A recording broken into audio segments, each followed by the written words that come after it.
Good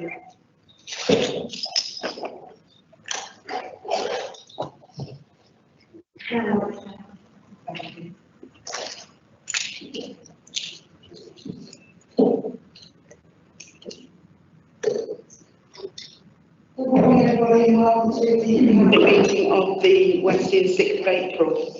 Joining me on the top table, I should have said first one is Peter. I'm the leader of Shropshire Council, and joining me on the bench at the front, so to speak, is Mark Barrow, who is deputising for Andy Begley, Chief Exec, who sends his apologies for today, and also to Tim Pollard, who's the Assistant Director of Legal and Governance. Members, can I ask you to ensure that before speaking you say who you are, so that our watchers and listeners know who is speaking. And I'm obliged to inform you that this meeting is being live streamed and recorded. We have a variety of members in the room and also online. So, moving on to the first item, apologies for absence. We don't have any apologies specifically, although Simon Jones, Cabinet Member for Adult Social Care and Public Health, will be joining us late as he is currently on a Ukraine refugee call. And as I said earlier on, we also have apologies from Andy Begley, and Julian Dean, the Group Leader for the Green Party, will also be joining us late as he has a mayoral engagement. And actually, having just seen something pop up on my screen, we also have apologies from David Minnery. So, moving on to item number 2, which is disclosable pecuniary interest. Does anybody have any disclosable interests? No? Okay. Moving on to confirm the minutes of the meeting held on the 23rd of March 2022. I'm happy to propose those as a true correct record. Do I have a seconder? I'll second those.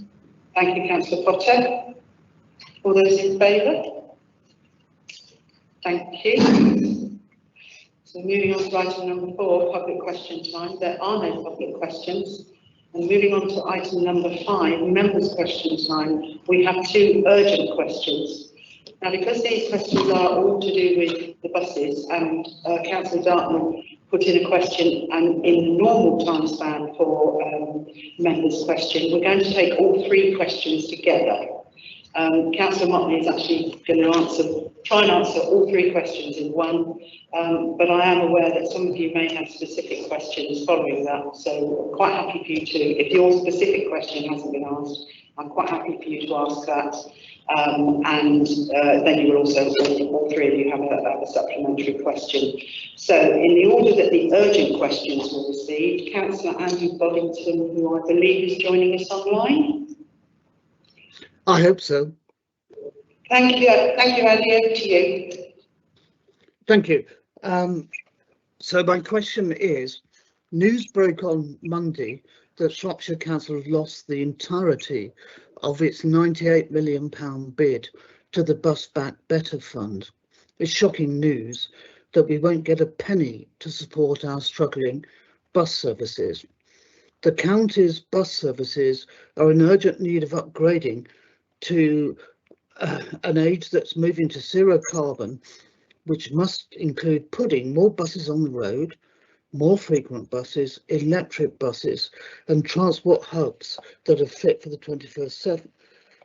21st century. Given the loss of the Bus Back Better grant, what contingency plans does the council have to conduct an immediate review of the bus services in the county, the potential for generating income, and the level of financial support the council should provide, protecting our vital rural bus services, many of which cannot operate without a subsidy, review its capital budget to allocate some funding away from roads and redevelopment to bus infrastructure. Thank you. Thank you very much, Councillor Boddington. Councillor Basman, would you like to ask your question now, please? Yeah, thank you. Following Shropshire's unsuccessful Bus Back Better submission, I'm asking the following emergency question to today's Cabinet. Bus services are in crisis because passengers levels have not returned to pre-pandemic levels. There is a shortage of drivers, attracting salaries for HGV drivers, and now the escalation in the price of fuel. Arriva have announced serious cuts to their bus service, including the total withdrawal of the number 20 service. Is it possible to set up a seminar in which we explore all possible options for the future of sustainable public transport at a reasonable cost, which is integrated into other forms of transport and helps tackle isolation? Invitations to the seminar should be sent to representatives of the bus operators, senior officers and councillors from all groups, representatives of town and parish councils, and relevant bus user groups and local organisations campaigning for a better bus service. Thank you, Councillor Vanderman. Councillor Dartmoor, can I ask you now to ask your question? Thank you. Thank you. Yeah, just to point out that my question was submitted a week ago, so it's slightly out of date in one respect. Is rescuing, replacing or redesigning Arriva's bus services? The 15 erstwhile commercial Arriva bus services under threat are being retained by Shropshire Council short-term subsidy. We all hoped for good news on the BSIP, but that was not to be. But I ask really here, even the best news, would that impact positively on these Arriva services? And I think that it wouldn't have done. The situation is grave, the cancellation of 8 services, but elsewhere in Shropshire, public transport provision is balanced on a knife edge. There is an urgent need to reconsider Shropshire public transport for residents who rely on the cancelled and threatened services to get to and from work or school or appointments, but long term, there exists a fundamental requirement to reimagine our public transport network as critical in achieving our decarbonisation strategy. In short, the people of Shropshire face a crisis in public transport with devastating immediate impacts and long-term consequences for our communities. So there are 3 sub-questions. 1, will the council consider, instead of picking up Arriva's bill, taking all 15 threatened bus services in-house now and operating them as a viable service which would later serve as a pilot? 2, specifically, will the council turn a negative into a positive and immediately review the threatened bus services, embracing the opportunity to include new methods, e.g. rerouting to high traffic sites, providing on-demand connections for less used spurs, and similar responsive measures? And 3, is the council ready to move beyond Shropshire's creaking 1970-style bus system to enable the redrawing of an integrated public transport network operated under a model suitable for the 21st century? Thank you, Rosemary. So, as I said before, Councillor Cecilia Motley will try and encapsulate an answer to all 3 questions. Councillor Cecilia Motley. Thank you very much, Lena, and thank you to councillors who asked questions on this extremely difficult subject. And I say difficult just because we're still recovering in a way from the shock of hearing that despite all our efforts, we have not been successful. I will attempt to respond to all 3 questions at once, and I'm happy to take supplementary questions at the end. I would just like to reiterate that we were extremely disappointed by the rejection, of Shropshire Council's bid for funding for the Bus Services Improvement Programme. We were particularly perplexed as we were told by the Department of Transport that we'd submitted a very strong bid. We were encouraged by them to be ambitious in formulating our bid, and we more than fulfilled that criteria.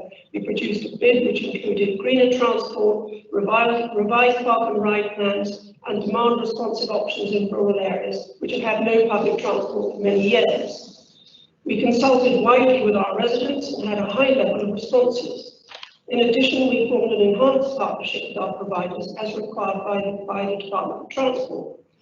However, the fact that none of our neighbouring authorities, Worcestershire, Telford and Wrekin, Herefordshire, Gloucestershire or Warwickshire, received funding for their bids appears to demonstrate that the government was perhaps concentrating on urban areas as opposed to the needs of a large swathe of rural authorities.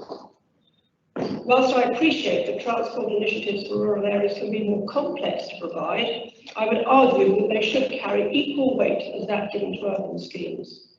Since receiving this news, we have certainly not been idle, and bearing in mind that we only received it on Monday, we've already made some progress. We are grateful to our MPs who strongly supported our original bid. Philip Dunn has already met with Baroness Beer, the Transport Minister, while discussions are ongoing between our MPs, the leader and the Transport Secretary, Grant Shapps, to understand what we can do to ensure we receive those transformational funds to update and enhance our public transport offer, which was the whole thrust of our BSIC bid in the first place. In direct response to the requests made in the emergency questions, within the next few weeks we will set up a members' briefing session to enable all members to understand fully the different elements of the current bus system, its limitations and the issues that we face. We will also explain further how we wish to transform Shropshire's transport system. We will also set up a cross-party working group to look at creating a sustainable transport network that is fit for purpose and covers all areas of our county. This group could undertake discussions with individual bus operators, franchises, bus users and other interested parties. In the meanwhile, we understand there is likely to be a further round of funding, and we have placed a call with the Department for Transport to gain insight into why our original BSIC bid failed and how we can make improvements to a future bid. I hope members will agree that this gives us a positive move forward, and I'm happy to take supplementary questions from councillors Boddington, Basworth and Dartmouth, as I said before. Thank you, Leader. Thank you. Now, first off, I know this is slightly unusual, but it is an unusual situation. Councillor Basworth, Boddington and Dartmouth, if you have questions from your original question that you would like answered specifically, now is the time to ask. Rosemary first, because she came last the last time, if you get my drift. Thank you. Thank you, Councillor Motley, for that explanation. I'd just like to say that I'm sure that all of us are devastated by the refusal to our funding bid. But I'd like to just reiterate some parts of my specific questions that I don't feel were answered.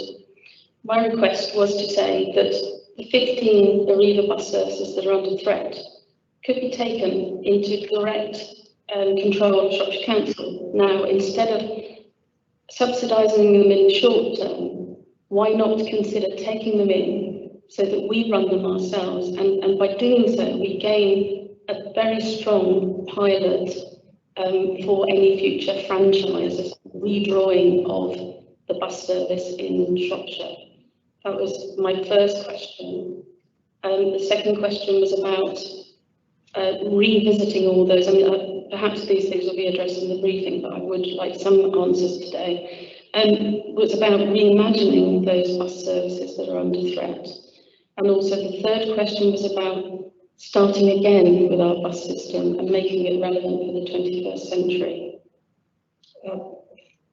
Thank you, Councillor Dartnell. Councillor Cecilia Motley, there are specific answers to those three questions for you. So yeah, there are, and thanks, Councillor Dartnell, and I do appreciate that of the three, I probably didn't answer as much of your questions as I did of the other two.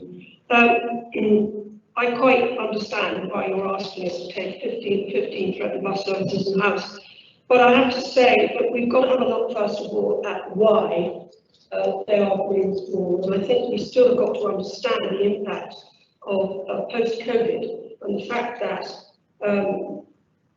the numbers of passengers are simply not coming up to the same level that they were pre-COVID, and we do need therefore to do what we can to stabilise the current public transport network. And we've got to do those within our financial challenges that we're facing at the moment. We are, I must say, and we talk about this a lot, acutely aware that the current system and network needs to reflect the changing travelling needs of our residents and visitors. And at the moment, nothing was being excluded from consideration, and that may well include bringing some services in-house, should the market not be able to provide the network that we need within the finances that are available. thank you. Sorry, just to move on to your second question, turning a negative into a positive and immediately review the threatened bus service. I think we have more or less covered that because we're in the middle of doing that at the moment, and we are definitely embracing the opportunity to include new methods. This is an opportunity for us to look at public transport differently going forward, regardless of the fact that we haven't got the BSIC. We know that this is something that we've got to do. Your criticism of us having a 1970s style bus bus service might be a bit harsh, but I get what you're saying. But we must also, in all this, with any redesign of bus network, we must take into account passenger travel patterns across individual services. And we've also got to bear in mind that there are peak periods when bus service is very well used, and then there are big gaps in the middle of the day when when transport goes down, when the number of passengers goes down. We're getting a significant drop-off in passengers throughout the day compared to the rush hours. And therefore, I think that probably reflects that people are travelling differently. We need to look into this, and we will look into this. And in answer to your third question about our creaking 1970s style bus system, which I touched on before, we agree that the current network is not going to be the model for how we try and deliver public transport going forward. And we have been looking at alternatives and how they could be incorporated into a new Shropshire network. Hopefully all this will be developed further with the help of the cross-party group. The sooner we can get that members briefing followed by the cross-party working group up and running, the better, I think, because we do want members' input on this as well. Thank you. Thank you, Councillor Motley. Councillor Bowson. Thank you.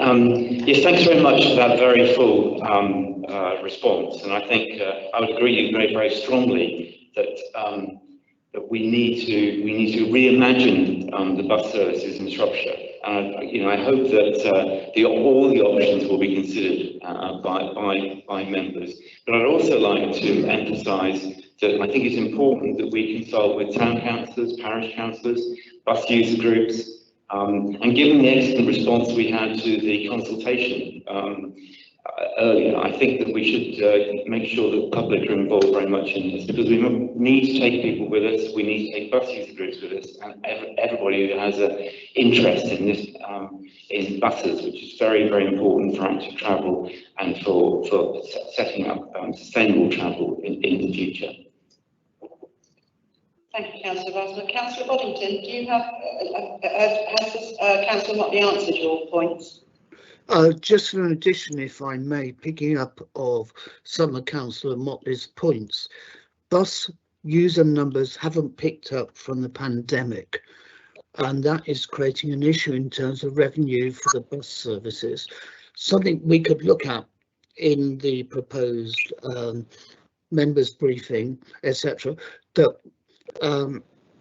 particularly under threat at the moment is that enhanced concessionary fares or repayment for concessionary fares were paid during the pandemic and in the recovery period.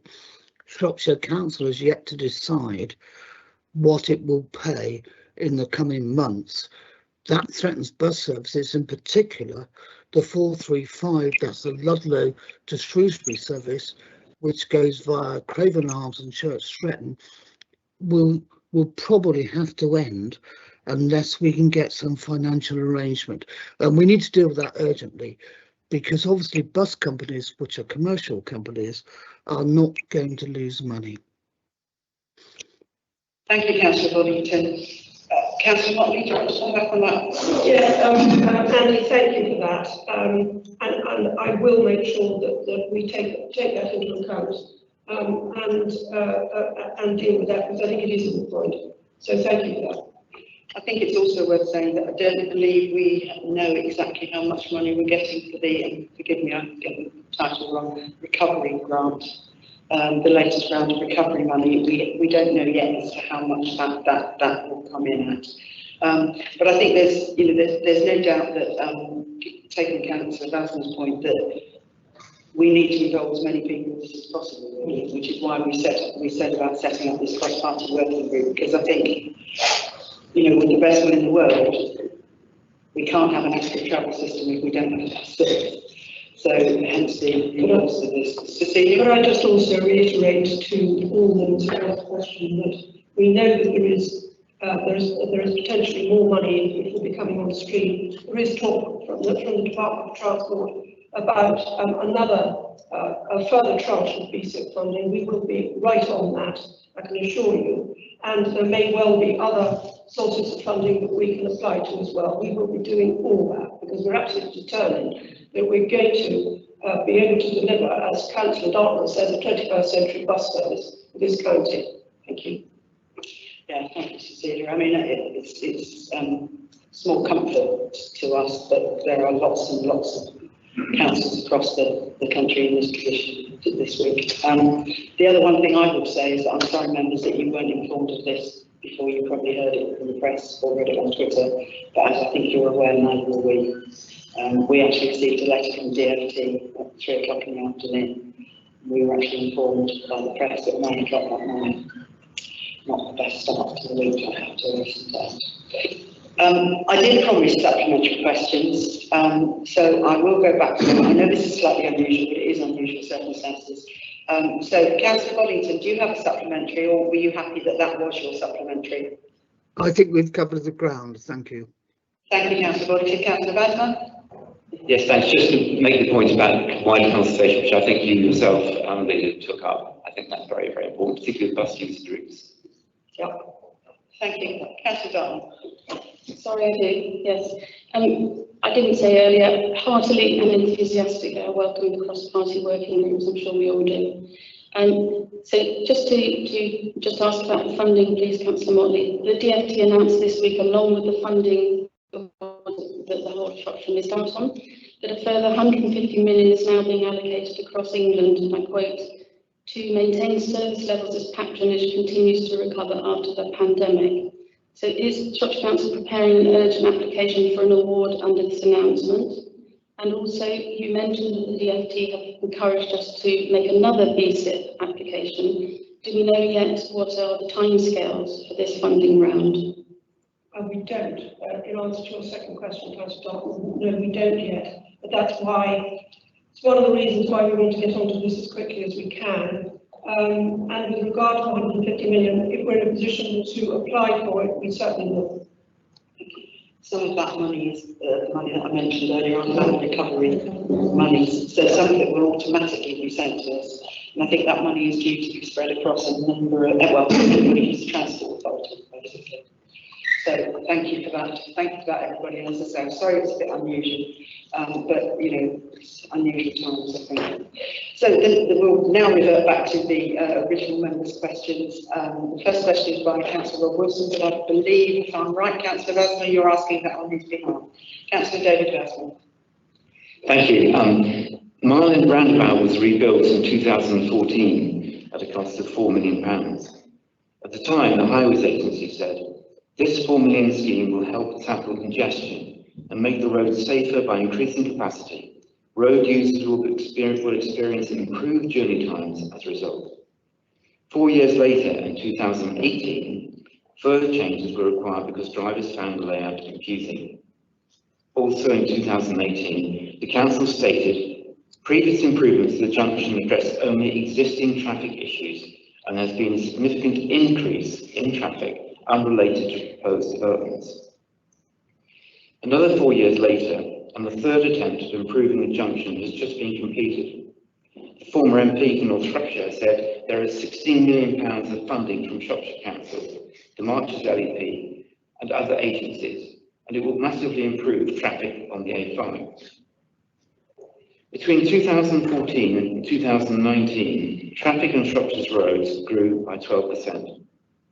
Is it not possible to build capacity at this rate? What faith can residents have that Shropshire Council understands how to address congestion?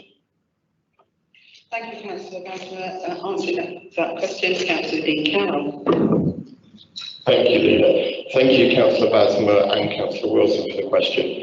Shropshire Council routinely employs the services of WSP, our term consultant, to undertake traffic modelling and growth forecasting based on the development intended for an area, and factors are allowed for overall traffic growth on the highway network. The results are presented in outline in 4 business cases to secure funding for schemes, and that data is rigorously checked and challenged by funders to ensure the modifications we are proposing can mitigate projected growth over the forecast years. Mile End is on the strategic road network and as such is owned and maintained by National Highways. The recent projects have been delivered by Shropshire Council in order to support the upcoming development growth in the immediate area and to enable the introduction of the Oswestry Innovation Park, which will bring further business and employment to the Oswestry area. Prior to this, any works undertaken there will have been carried out by National Highways, formerly known as Highways England. In the development of the place plan areas, modelling will be undertaken to assess the impact of known and proposed development sites, the future population, movements of traffic, and traffic types and behaviour, so advice can be provided to the council in order for decisions to be made, involving the public and key stakeholders on any proposals that may come forward. In the case of the recent Mile End scheme, over 20 different options were presented for assessment. During a period of public and stakeholder consultation, preferred option as designed and built was considered by the council and National Highways as the most effective and affordable solution to mitigate the forthcoming growth. If the council cannot clearly demonstrate and evidence that we can provide this mitigation, then the funding application is either put on hold until the matter is addressed satisfactorily, or the funding offer does not progress, which, as in the case of Mile End, was obviously not the case. Thank you, Councillor Carroll. It's a bit odd for me to ask if Councillor Wilson has a supplement. Do you have a supplementary, Councillor Bazza, on behalf of Councillor Wilson? Just, I think I think Councillor Wilson expressed concern about the data traffic modelling that you use, and whether that needs more rigorous analysis, really. Thank you, David. Councillor Carroll. Thank you. I'm unsure whether you're referring specifically to the Mile End scheme or data that we use in general. I would say, given the fact that we received the funding for the Mile End scheme, that the data that was used was obviously judged by National Highways to have been rigorous enough.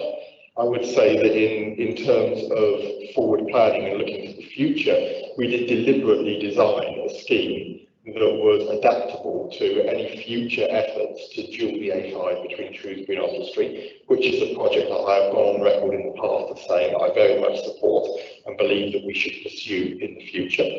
If your question is about how rigorous our data and traffic counts are in general, I believe them to be extremely rigorous. We are employing WSP, as I've said, which are a national leading term consultant in terms of traffic surveys and engineering works. So I have every confidence in their projections and data analysis. Thank you, Councillor Carroll. Moving on to the next question is Councillor David Bazza. Right, yes, sorry about this. Following the report about the proposed use of an APNR camera on Cromer Lane and its approval by Cabinet on 23rd of March, I would like to ask a few questions. Was consideration given to the use of APNR cameras in other locations across Shropshire when the new regulations allowing their use outside London comes into effect on May 31st? Could all councillors be asked to suggest locations where APNR cameras might be helpful, which gives the council a range of different situations where the use of APNR cameras could be assessed? In my division, traffic is not allowed to come through Abbey Foregate up Underdale Road, because this has been used for many years as a shortcut, bypassing traffic lines at the junction of Underdale Road and Abbey Foregate. However, no entry signs are regularly ignored. 3. Was consideration given to the use of mobile APNR cameras? Thank you, Councillor Bazza. Answering the question, Councillor Ian Knowles. Thanks for the question. Councillor Ian Knowles, portfolio holder for climate change, natural assets and the green economy. The Department of Transport has invited local authorities to request powers to enforce moving traffic offences, currently enforceable only by the police. And the first deadline for submissions, as you say, is in May 2022. And each application requires consultations that have been undertaken as a requirement of this application, plus other requirements. The decision to focus on one site was made due to a number of factors, including the use of Cromer Lane as an opportunity to monitor the effectiveness of ANPR cameras and allow for a robust business case to be developed for potentially more sites to be included. Additionally, due to capacity within existing teams, the work of implementing and enforcing is not achievable with current staff levels, and the business case will identify what resources are needed. Should the Crowell Lane camera be successful, Shropshire Council will identify the resources needed to implement and run ANPR cameras around the county. At that time, the implementation project will commence and members will be engaged to suggest sites for future enforcement. As only one site is being progressed at this stage, a mobile camera was not considered. However, should further sites be implemented, mobile cameras would likely be included in the types of camera used. Thank you. Thank you very much, Councillor Knowles. Councillor Basman? Yes, thanks for that response. Have you got any idea when you might be able to offer APR cameras to other locations within Shropshire? Councillor Knowles? At this stage, obviously, the trial has to run. We won't be putting them in until, as you can see, to the end of May. That trial at Crowell Lane is due to run on through until September. So within that period, that decision can be made, as well as identifying where those locations can be.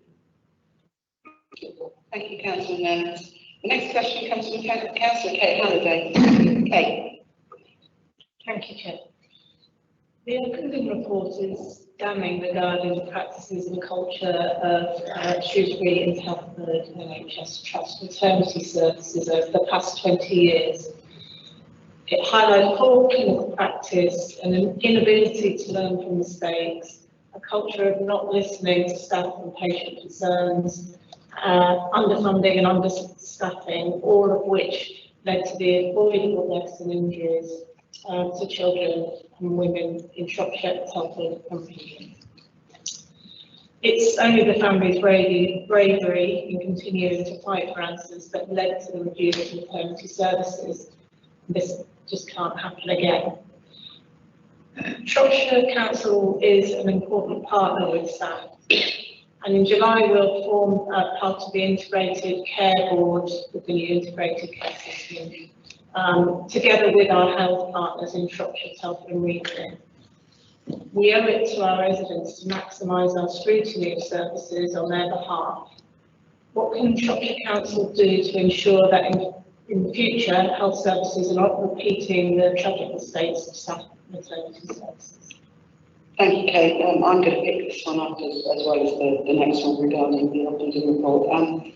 This is the first of two questions which relate to the Oakenden review published last week, which details how hundreds of people, many of whom are from Shropshire, were failed terribly by the Shrewsbury and Telford Hospital Trusts or STAD. As a cabinet, all of our thoughts are with the brave families who have suffered so much distress as a result of the failings and who have shared their traumatic experiences with the inquiry. As a cabinet and as individuals in meetings, we've asked exactly that question. What more can Shropshire Council do? We have been reassured by the Trust that many measures and recommendations in the report are already in place to improve services, and the Trust is making itself accountable to the parents and families affected in order to restore public confidence and transform its culture. We hope that this report can give the families the answers they seek, whilst ensuring that staff can now be fully focused on improving its services and resolving the long-term questions about how it is organised.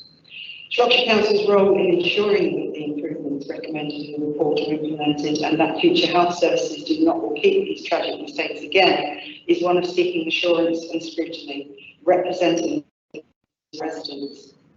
This assurance will be sought primarily through our scrutiny process, particularly in the case of our Joint Health Overview and Scrutiny Committee across Shropshire, Telford and Region, which has responsibilities for scrutinising health services within their areas. In addition, as partners and in chairing the Statutory Health and Wellbeing Board, the board acts to ensure that key leaders from the health and care system work together to improve the health and wellbeing of Shropshire. As partners in the future integrated care system, officers and members will sit on key boards and committees within the system, working alongside partners to hold each other and the Trust to account for performance. We continue to want the very best possible healthcare for our residents and need to both challenge and support the Trust. In addition, our MPs have regular meetings with staff, and we will be writing through scrutiny to ask that the chairs of Health and Social Care Overview and Scrutiny and the Joint Health Overview and Scrutiny Committee and the Health and Wellbeing Board Chair be invited to be part of these meetings. These regular communications with the leaders of the Trust will be to seek assurances that they are implementing changes. Do you have a supplementary question? Yeah, thanks very much for the response. Yeah, I was just wondering because when we become partners on the ICS boards, we pick up responsibility for commissioning services as well, which I think gives us further opportunities to scrutinise. A lot of problems were about the hiding of problems, for example, you know, an internal review system that never got further than the doors of the hospital trust and didn't make it into the light of day with wider organisations. So I was wondering whether it would give us an opportunity to perhaps have early, on that commissioning board, have an early warning system where if services were failing or if there were safety concerns, we could be alerted to it rather than sadly discovering just how bad things have been 20 years later.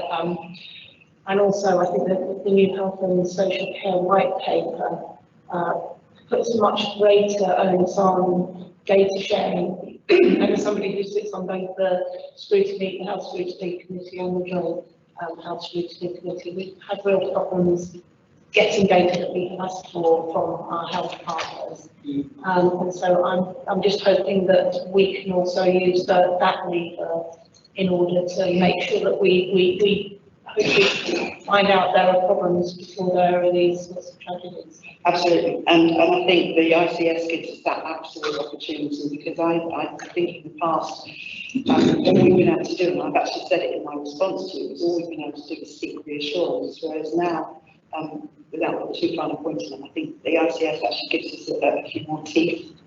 And the fact that we've been very clear that we have been in this right from the very beginning. So we have been working as a council on the formation of the ICS rather than it be done to us, if you get my drift. I think, you're right, and the sharing of data actually is one of the really important things. I know, ironically, that our IT people are actually working with the NHS to help in the sharing of data. But actually aren't allowed to share the data, if you get me. That change, and I'm sure that will change. And what I will say to you, Kate, is that we make those points strong and hard through both the Health and the Review Scrutiny Committees and the Health and Review Board. Thank you. The next question is from Councillor Heather Kidd, who is this you again, David? Yes, from Bracestone.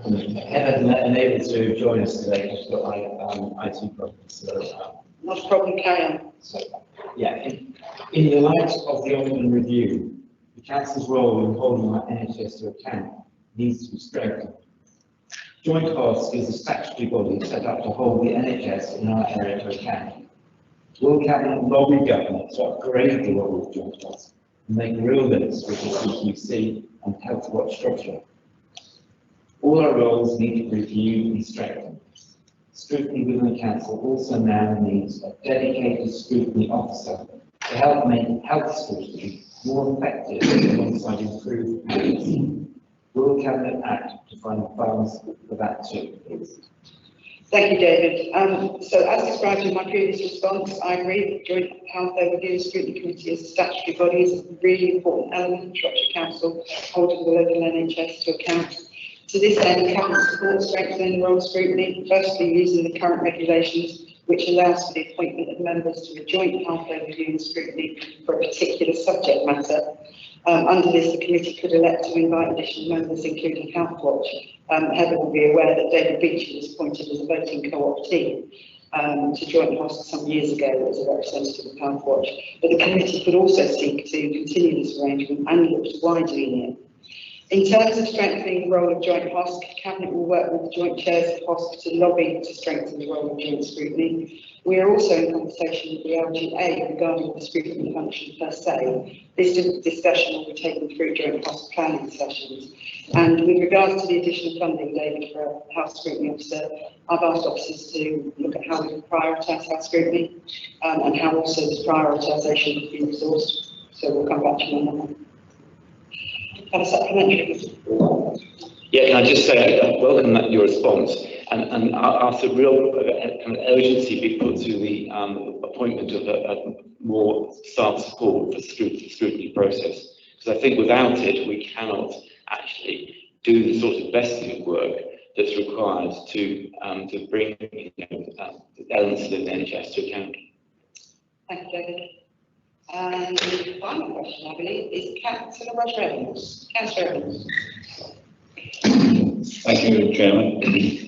My question is, a paper was presented to Shropshire Schools Forum meeting on the 4th of November, proposing alterations that would need to be made by Shire Services to the catering contract they have with 60 schools in Shropshire.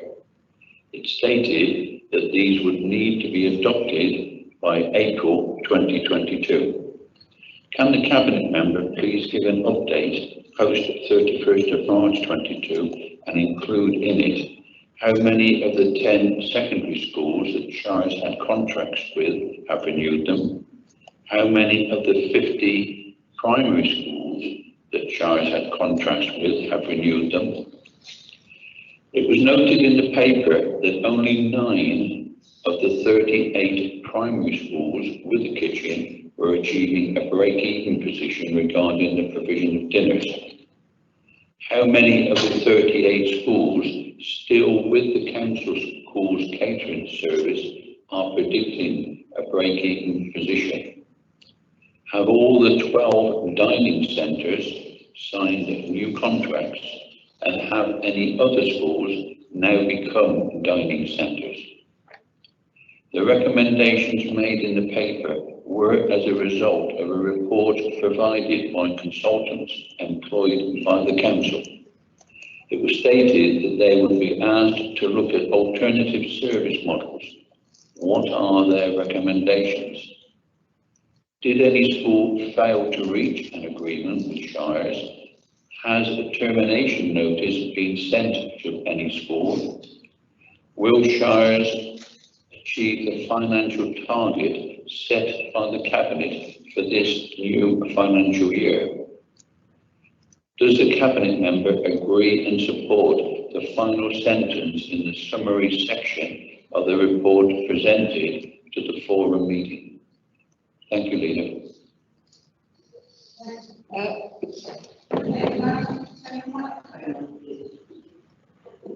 Thank you. Thank you, Councillor Evans. Answering the question, Councillor Dean Carroll. Thank you, Leader, and thank you, Councillor Evans, for the question, or rather, should I say, questions. I will take the responses to them each in turn, if I may. In answer to the question of how many of the 10 secondary schools that Shires had contracts with have renewed them, currently all. However, 4 are part of a trust that are going out to tender in September 22. The question, how many of the 50 primary schools that Shires had contracts with have renewed them, the answer to that is we have not received all service level agreements back yet from Shropshire schools, but can confirm that currently 8 schools have given notice to terminate, with various dates in the year 2022 to 23, and a further 5 will be going out to tender as part of the Academy Trust referred to earlier. Currently 43 of the 60 Shropshire schools will have renewed. For schools who wish to give notice to terminate the arrangements for September 2022, they have until the end of this week, that being Friday, the 8th of April, to do so. Turning to your next question, it was noted in the paper that only 9 of the 38 primary schools with a kitchen were achieving a break-even position, and how many of the 38 schools still with the council schools catering service are predicting a break-even position. We do not have this information available at this time, but we will share it with all members when it becomes available. Your next question, Councillor Evans, was have all the 12 dining centres signed new contracts and have any other schools become dining centres? And the answer to that is that 1 school with a dining centre has given notice to terminate, and a further 2 are going out to tender with the Academy Trust referred to earlier. 1 school has opted to close its kitchen and become a dining centre from September 2022. The next question was that the recommendations made in the paper were as a result of a report provided by consultants employed by the council.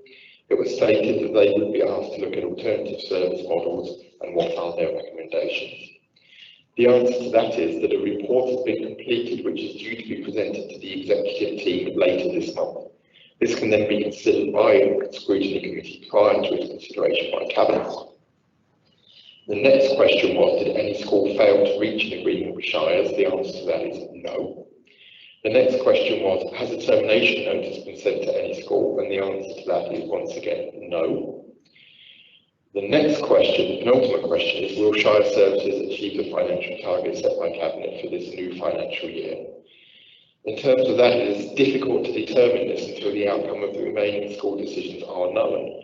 Clearly, a further loss of business, should this occur, will create additional pressure. However, Shire Services continue to bid for new business and has a strong track record in doing so. The final question that you posed, Councillor Evans, was, does the Cabinet member agree and support the final sentence in the summary section of the report presented to the forum meeting? In terms of that, if Councillor Evans is referring to the sentence which reads, the outcome of the ongoing investigations into alternative delivery models for the Council Schools catering service will need to be agreed and fully implemented to maximise the financial benefit for the service and the Council, then the report will be considered by Cabinet, which also takes into account the views of scrutiny. Thank you. Thank you, Councillor Carroll. Councillor Evans? Thank you, Lee. Thank you for all the information that's there. It is appreciated, the extra information, and I note the position may well change during the week. But thank you for that, and also the offer of the scrutiny looking at further details before it goes to Cabinet. That again is appreciated. But I'm disappointed because some of the comments that were made at the schools forum meeting and minuted, it states from Shropshire Council. This is the question, sorry. Schools have a statutory duty to provide meals for children. Shropshire Council helped over Christmas to provide meals for children. Can no help be given, especially to the smaller schools who will have financial problems with what was being proposed? Thank you, Leader. Thank you. Councillor Carroll? Thank you, Leader. Firstly, I should say that, as Councillor Evans knows, I was not at that forum's meeting. It would be appropriate. That was led by the portfolio holder for Education and Children's Services. However, in general, for those schools who have terminated and wish to test the wider market, we will be intending to submit tenders for catering services. For those who decide to provide their own in-house services, we will be working with them in transitioning to those arrangements. I can't go into any more specific detail about the quotes that Councillor Evans has provided because, as I said, I wasn't at that meeting and I do not have a copy of the minutes in front of me to see the context in which those quotes were provided, but I would be happy to have a conversation with those who were there to understand what those quotes were about and the context in which they were said. Thank you, Councillor Carroll. I suggest that you and Councillor Evans get together outside these meetings. That's what Councillor Hurst-Knight, who was actually at that meeting. Thank you very much indeed. So, moving on, that's the end of members' questions. We now move on to the substantive agenda. Item number 6, scrutiny items. We don't have any scrutiny items today. Item number 7 is the cheerily titled Consultation on Draft Policy for the Enforcement and Determination of Financial Penalties for Breaches of Relevant Letting Agency Requirements. Councillor Ed Potter. Thank you very much, Leader. So the paper before you today is a proposal to consult on a policy that would set out Shropshire Council's approach to the enforcement and determination of financial or civil penalties in circumstances where persons engaged in letting agency work or property management business fail to comply with legislative requirements. So the Council in its capacity as a local weights and measures authority has a statutory responsibility to regulate the specific aspects of the letting agency and property management market through ensuring that tenants are only charged fees, that letting agents when necessary are members of a redress scheme and a client's money protection scheme, and that letting agents' fees and charges are transparent and displayed and publicised appropriately. This stems from the Tenant Fees Act of 2019, which was introduced to make renting fairer and more affordable for tenants by reducing the costs at the outset of the tenancy. The 2019 Act also amended other legislation referred to as relevant letting agency legislation, requiring where necessary membership of client money protection and redress schemes, as well as provisions concerning the prominent display and publication of information. The policy is set out in Appendix A of this paper, and the recommendations are at paragraph 3, 3.1 and 3.2. This is obviously going out to consultation, and the information gathered from the consultation will come back for further consideration before there is a final approval. So I would ask members of Cabinet to support this move to go out to consultation. Thank you. Thank you, Councillor Potter's proposing. Do I have a second? Councillor Nevins. Thank you, Councillor Nevins. I don't have any hands in the room. All those in favour? Thank you very much. Moving on to item number 8, which is the application by Tasman Parish Council for Tasman Parish to be considered as a neighbourhood plan area. Councillor Ed Potter. Thank you very much. Thank you very much, Leader. I'll just pull up my notes. So this report solely seeks Cabinet's approval for the parish area of Tasley to be identified as a neighbourhood area. This will allow Tasley Parish Council to prepare a neighbourhood plan for the area in line with national regulations. For clarity, this report does not seek any other approval associated with a neighbourhood plan for Tasley. It does not therefore discuss any potential content of any further neighbourhood plan for the area, aside from provide a broad overview of the purposes and role of neighbourhood plans within the placemaking system. Adopting the neighbourhood plans are a statutory part of the development plan for the area which they cover. They can provide locally distinctive planning policies appropriate to the area, but must continue to be in general conformity with the strategic policies and authority of the authority where the local plan is situated. In line with national regulations, it's Shropshire Council's role to decide if Tasley Parish Council area is appropriate area for purposes of preparing a neighbourhood plan. Tasley Parish Council made the application to Shropshire Council for the parish area to be designated as a neighbourhood area in November 2021, and this is bringing forward this to Cabinet today. The recommendations are laid out before us, and we know within the planning policy framework that areas of neighbourhood plans hold a weight. So this is a good move moving forward for communities to have a say on development within their area. And I would ask that Cabinet supports this in Tasley Parish Council pursuing this as a course of action. Thank you, Councillor Potter. Who's proposing? Do I have a second for this? Before I second, Leader, can I just say a few words, if I may? I was delighted last autumn to be invited by Councillor Winwood and Councillor Buckley to attend Tasley Parish Council, both in my previous role as portfolio holder for King and neighbourhood planning, but also in the fact that Clibby Mortimer was coming towards the end of their neighbourhood plan, hope to go to referendum in this year. The meeting was good. We had a very frank and proactive conversation, with the ups and downs of the process going forward. Conversations that have to be had, and I'm more than happy to second this and offer my help moving forward. Thank you. Thank you, Councillor Butler. Councillor Buckley. Yes, so as one of the two councillors for this division, I want to thank Councillor Butler. It was a really helpful presentation that he gave, and the members were really grateful. It's particularly important for this parish to be supported in this action, because Tasley is a very small village north of Bridgnorth that's about to receive 1,600 houses through both the previous local plan and the incoming local plan. So this really is a really good case study, isn't it, of how a small community is being proactive to shape the design that goes forward from the local plans. Please can we collectively give them the support, and let's work in a positive way forward. And I do want to extend my thanks to Councillor Butler. Thank you, Councillor Buckley. I've proposed the proposal. I have a second. All those in favour? Thank you very much. Moving on to item number 9, it's the Ed Potter show today. Land at Shrewsbury Flaxmill Road frontage, compulsory purchase order. Councillor Potter. Thank you very much, Leader.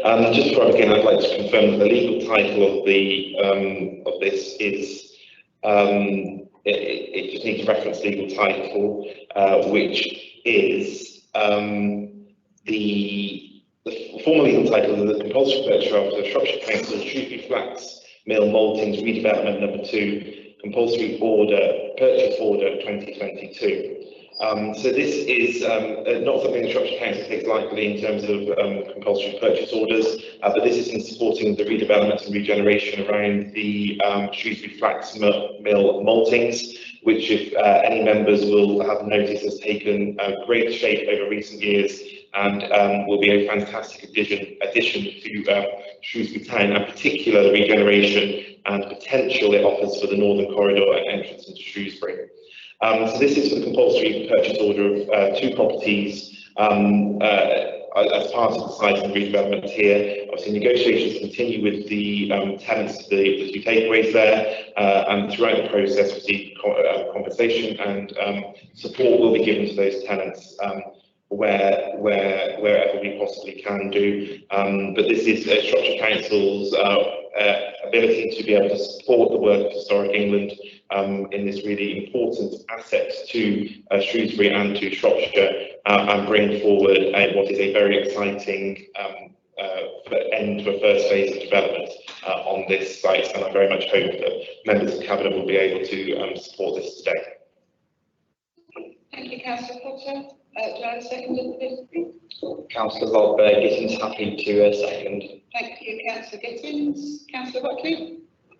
Yes, I'd just like to pass on some comments on behalf of Councillor Alan Mosley. He can't be with us today because he's currently at the Flaxmill, where he's spent a lot of time, put in a lot of effort over several years progressing this project. He absolutely supports this, and he's of the view this is an essential and necessary step to bring this forward. Thank you. Thank you, Councillor Buckley. I think we all recognise the amount of work that Alan's put into that project. And if you haven't been and you get the opportunity to go, it is just breathtakingly beautiful inside, and very nice outside, but inside is quite something to behold. I have a proposer, I have a seconder. All those in favour? Thank you very much indeed. We now move on to item number 10, which is the exclusion of press and public. I'm happy to propose that that's the case. Can I have a seconder? I'll second. Thank you, Councillor Potter. Our guests and the press, unfortunately, now have to leave. And certain officers, actually, yes. So we will say goodbye to Mr. I won't put all the very technical. We'll say goodbye to Mr. Barrett and Mr. Collard. And have we got any senior officers on the screen? Yes, Mr. Walton, would you like to disappear, please? Otherwise, I will make you disappear.